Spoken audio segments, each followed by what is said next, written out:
Hello and welcome back to the Bricks Hub.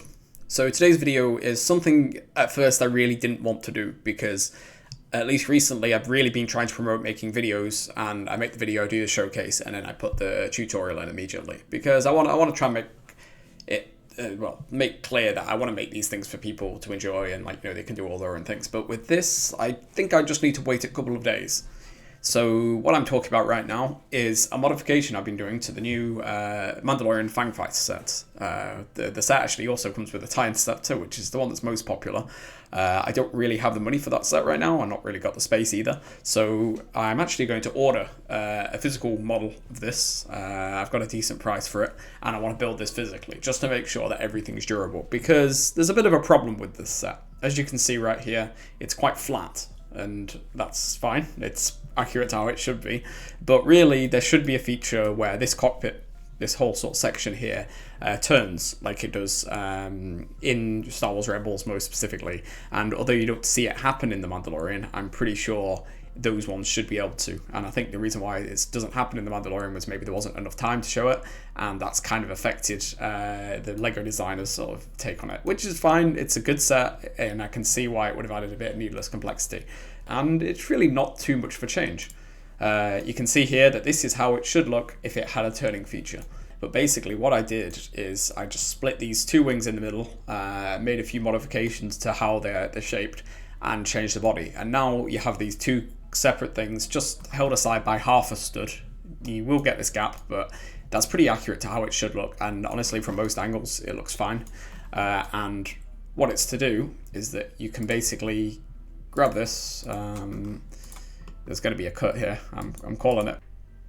So you can see now in this position, it goes into its flight mode, which is a bit more accurate to how Mandalorian starfighters are. And this is like the Gauntlet starfighter. I did do a mod of the Gauntlet starfighter set that was modding it to do slightly different things. But the idea is that the Fang Fighters are these smaller, more like maneuverable versions of the Gauntlet fighter. So this is kind of like a continuation of that sort of thing. It's like a bit of a smaller version, and I just really think that this feature should have been in the set. It probably would have added a lot more to the playability, and to be honest, the set itself didn't really have that many play functions. There were some spring-loaded shooters underneath there, which as usual I don't include, so I'm having like everything there. So you're probably saying like, well, why are you not making a tutorial when everything is there? And if I go into the instructions, you can see that I've already planned out. If I can open the submodel view steps, I've already started working on the instructions here already. So you're probably wondering like, yeah, so why am I not releasing them, or why am I not doing them as part of this video?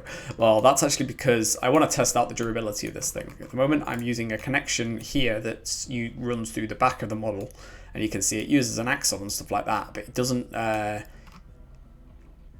like have one going all the way through. So I'm a little bit worried that although in here on this digital building it digitally, it will be fine, I'm a bit worried that the stability of this might be a problem. So that's one thing I'm worried about. And also, when I want to make the instructions, I want to be able to just use them as many of the parts that come in the set as possible, and just use a minimal amount for the rest of it.